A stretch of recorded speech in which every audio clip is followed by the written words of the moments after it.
Oh, hey, what's going on? I didn't see you there. Welcome to Introspective Gamer Podcast. I'm your host, John Solis, and this is episode 11, I believe. Let me check. I don't even know why I feel the need to say that. I think because I'm trying to. Every time I finish recording, I look and I'm like, oh, that's the episode number. But I feel compelled to also tell the listener, hey, this is the episode you're listening to. But if I'm thinking about it, you know what damn episode you're listening to because you clicked on it. So I'm gonna stop saying that. I think it's just out of force of habit and also trying to mimic other podcasts and whatever. Anyway, since you caught me doing a podcast, let's get going. All right. So yeah, today is Thursday, March 23rd, and I mean it's a broken record. But what's funny is that I've been listening to podcasts. I'm kind of behind on my usual schedule, but and what I mean by is my podcast listening schedule.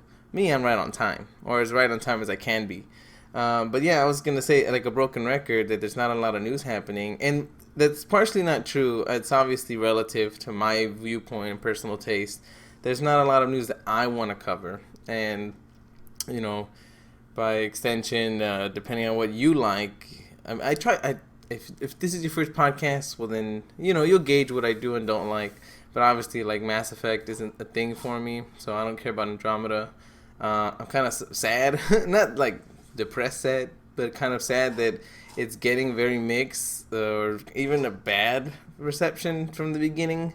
And I think it's because the fan base was expecting a lot. And again, I think the hardcore, the hardest of hardcore Mass Effect fans are liking it. That's because they liked it. Sorry if you hear any slurping. We just made smoothies, my son and I, and so he's slurping us. So if you can't hear it, then I sound like a madman. But now he's probably slurping on purpose. Anyway, just ignore that. But yeah, I think the hardcore ones that like it because obviously they're hardcore, so they know what they like. But like people who are in the middle or were just like, yeah, I could do another Mass Effect, I think they're the ones getting disappointed. And this makes me sad because I wonder through the chain of command, whether through the publisher or the developer or through marketing, like the public relations people, just kind of where the breakdown of communication was of where this is what fans want, this is how we should evolve the game, and this is the next level. Now I also do think that it also runs into a Zelda conundrum where people might be getting off of Zelda and Horizon, which I think are better games overall than Mass Effect. Granted, yes, they're different games, and so I don't know if the comparison can be something like that. Like, I don't know if that's a fair comparison, but I think it's because reviews are subjective. There's no way they can be objective. I think, yeah, you're going to run into that situation where reviewers are like, damn, like, I really wish I would stop looking at you through this Zelda and Horizon tinted lenses, but that's all I have because that's exactly what I just got off playing. And then I know that, and these aren't the same people because, I don't gotta explain all that. But basically, I also know Persona 5's coming up. I don't care about Persona 5. I know it's been out in Japan for a while. And so it's one of those things. There's news, there's reviews and coverage happening, but none of it is appealing to me in particular. But what I wanted to get into actually was, so today's topics was, basically, I want to talk about why are people so smitten with Zelda? And I mean, I'm at fault for this. I'm still playing it. It's a fantastic game, but I want to get down to the minutia of like why exactly people. I think, I get it. Again, like I said, it's subjective. I know there's people out there that are like, I've played it and it's whatevs, and I also know there's probably people who are like, I never want to play that shit because I don't. There's enough open world games out there. I don't know what it could possibly do. And that's kind of what I want to get into is that I think the reason people are so like enamored with it and just hyped on it is because it's not so much that it is a great game. Like there's a lot of things that it could do better, like with anything really. And I think what people are really excited about isn't even the game. It's the hope and the possibilities that it brings to the games industry. Now, I know some people might be hearing this and be like, well, duh, yeah, I mean, it's revolutionary.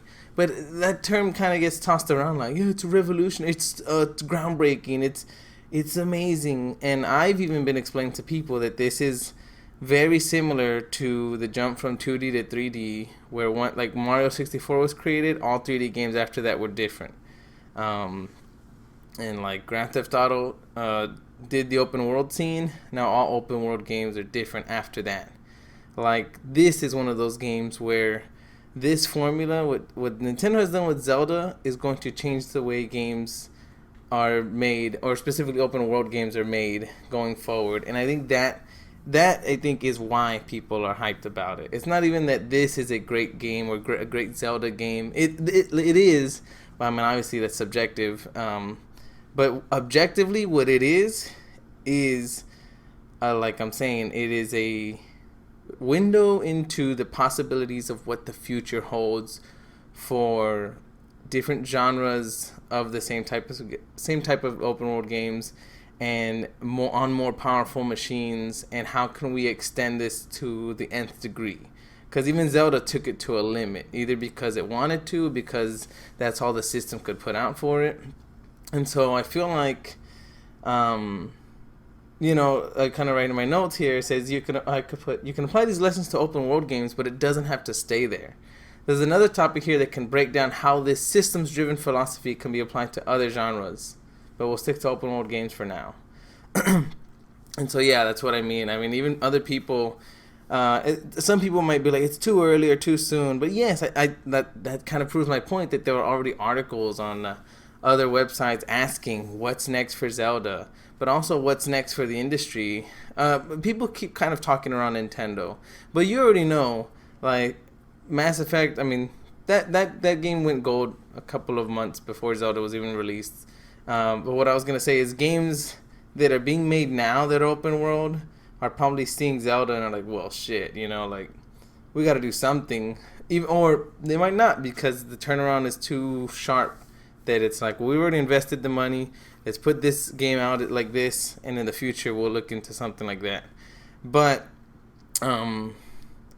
yeah, like, let me see, what did I write? Not to downplay Zelda, but it's gonna become a stepping stone for bigger, better games on other platforms. Okay, yeah, man, I need to stick to my script sometimes. I feel like I get off topic, and that's just me. I ramble a lot, I rant a lot, and so I can see that it's easy for me to just go off topic and not make sense. But that's also why I try to write the script in a sensible way. But yeah, so let me just read the script, and then I'll kind of explain myself. But yeah, so like I said, not to downplay Zelda, but right now Zelda is the first of the next evolution of games. In 2 to 5 years, let's say 2 to 5 years time, we'll look back at Zelda and be like, that's cute. That's what we were like. Not even that's cute. It's kind of the same way we look at Mario 64.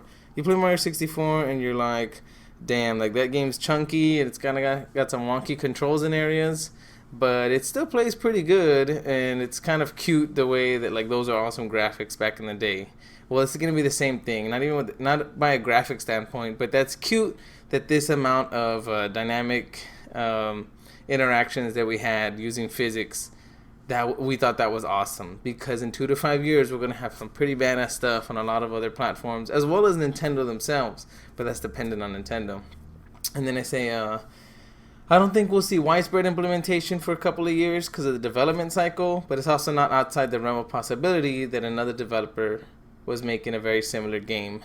Okay, so yeah, like I said, who knows right now? I know a lot of developers are looking, and by developers I kind of mean third-party publishers who have developers make games for them. But anyway, so right now they're looking at Zelda and they're saying, how can we implement this? Can we do that? Can we not? And depending on the size of the team, they might be able to, they might not.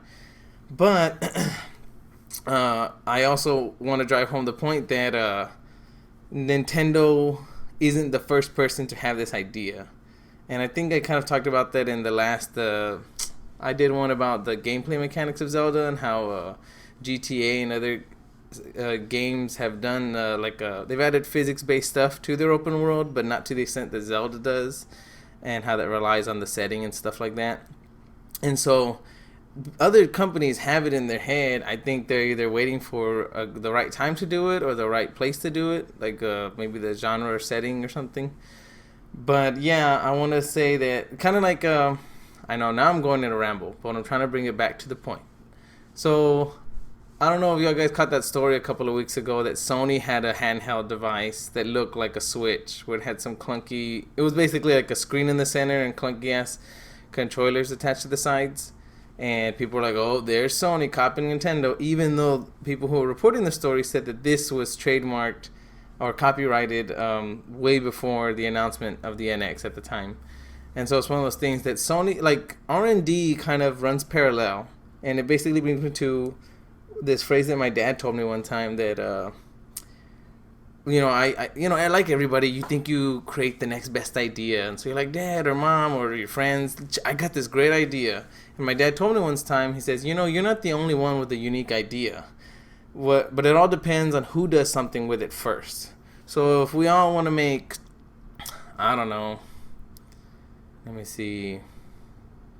I can't even. I'm trying to think of a shitty throwaway idea that like would. Let's just say somebody invented the portable fan, which the ones that people hold in their hands and blow in their face, and then somebody's like, I have an idea for a portable fan. It's gonna revolutionize the market. And I keep telling my friends, I go, this is gonna be great. Once I get it off the ground, it's gonna be fantastic. And then I see a commercial for a portable fan, and I'm like, what? That sucks. That's not fair. And it's like, well, all you did was talk about it. You didn't actually do anything. You might have drawn up sketches. You might have maybe Googled how to patent a product. But the reason you're seeing that commercial and it's not your product is because that person who put the commercial out there did actual legwork to get it out before you. Like nobody has unique ideas. It's a matter of who implements them first and how well they're implemented. And that's kind of the case with Nintendo in their whole history. A lot of the stuff they get credit for, they're not the first company to do it. They're the first company to do it well. And this game and this idea seems revolutionary because, yeah, they they did it so well on the first tryout. And again, they're not, like I said, they're not the first. I think they're one of the first few that took it to a level and paired it with an IP like Zelda that people care about, and so it's getting a lot of recognition like that. Because, like, also I believe if this wasn't a Zelda game, I don't know how much people would pay attention to it, Which makes me think, makes me get to my next topic, which is another thing that people have been talking about lately, is the Zelda. Oh, was it the topic? If Nintendo gets a pass because they're Nintendo, and I'm gonna read from my topic here. While Zelda does introduce new mechanics to a tired genre, it also is playing catch-up, and it seems as though reviewers overlook these instances or even offer praise for these mechanics that have been in other open-world games. I think this Zelda isn't a good one to ask this question. Okay, so yeah, I mean, some people call it the Nintendo bump. Some people are saying why is this game getting a pass just because it's Nintendo? And I think, like I say here, that's not a good question to ask right now, because right now comparing Zelda to anything else is like comparing apples to oranges. Like if people want to compare Horizon to Zelda, which surprisingly, at least on the podcast, nobody's brought it up. I'm pretty sure on forums it's happening and on Reddit. But the reason people don't bring that up, because it's dumb to, because Zelda and Horizon are very different games because of how open-ended Zelda is and how traditional Horizon is. So it's kind of like, that doesn't matter. You cannot say that Nintendo's getting a pass on a genre or a gameplay mechanic that they're kind of introducing to the mass market, because that right now, as far as the regular people know, as far as gamers know, they're the ones who invented it. Again, they didn't, but I don't have any good examples of how another person might have tried this idea and it just didn't work out that well. But so right now it's tough to ask because Zelda's the only game in the market like Zelda.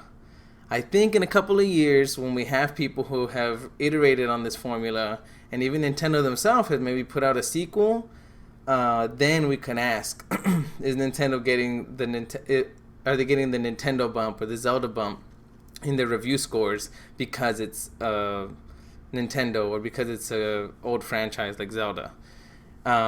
But again, it's also relative to what Nintendo does, because these iterations that other companies are going to do, because they're on more powerful systems like the Scorpio coming up, and there's no rumors of PS5, but they're working on it. But yeah, like the PC Scorpio and PS4 Pro, I guess we'll put them in there. They can output a lot stronger visuals as well as AI systems and physics systems in their games because they're just more powerful systems. So depending on what companies do, like the next Assassin's Creed or Red Dead, maybe Red Dead's already going in this direction, but because we know Rockstar takes years, like 5 years minimum, to bring a game out, they, like, when they get to it, they're gonna be, oh, they copied Zelda. But for all we know, they've been developing it, wanting it to be physics based, physics driven, like Zelda has been for a long time. And so, like I said, by the time that happens, and we're comparing Red Dead to Zelda 2 in like 5 years or whatever, if Zelda 2 is just Breath of the Wild with some new storyline beats, well then yeah, it's obvious the comparison of like, yeah, Nintendo ain't getting no damn Nintendo bump now because they didn't do shit with the formula. But if they do something new and it warrants a praise, then I think we can ask, comparing the two, is Nintendo getting a bump because they're Nintendo? But again, like I said, right now that's not a good question because Zelda's the only game like Zelda on the market. And I think that's kind of the main crux of the point I'm trying to get at. And the whole thinking about the future cases is obviously a fringe case when we get there. But right now I just kind of want to put it in people's head that, yeah, it's just not a fair comparison to make right now. And then after that, yeah, now I'm just kind of talking about what I am playing or not playing. Yeah, I think I'm okay. So let me just read this. So the third topic is I might give ARMS a try, but it actually gave me a good idea for a game mode. Okay, so yeah, basically Nintendo put out these YouTube videos at the time I wrote these notes, detailing the different characters and the abilities of the fist and ARMS, and I'm really looking forward to ARMS. And yes, I know I talked about how I really don't have any friends or family that I can play with right now, and fighting games aren't even my jam, and Smash Bros. Wii U burned me. But I really want, after seeing those videos, I really want to get ARMS. But I was thinking, if it is just one-on-one, I don't know if I will get it. But it gave me an idea for a game mode or even a standalone game. If ARMS incorporated a 4-player or 6-player free-for-all where you jumped online or even just connected switches and we were all like swinging our fists around like assholes, punching in the air, that would be awesome. Like, I would love to have just a battle royale using motion control fighting. It would be, it basically would be like a slapsticky For Honor. But it could be, it's because people keep calling it like the Splatoon for fighting games. So that's what they say it could be, the Splatoon for fighting games.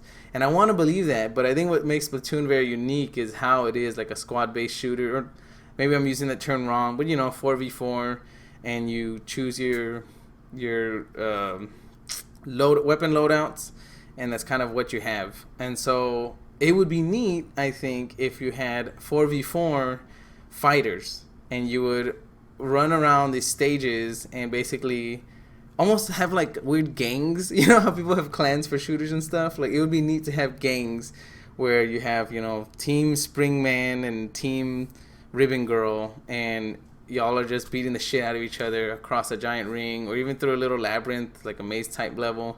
I don't know, destructible environments. Think about what you want with whatever you can, and that just seems really exciting to me. But again, like, that's why I mentioned For Honor, because I haven't played that one, but from what I've seen and heard, that's kind of what it is. You can either play on a team, and I don't know if you have to have bots on your team, or you can just have the player-controlled characters, or you can do 1v1s. But yeah, that's basically what it is, but with the Nintendo charm of ARMS and motion controls.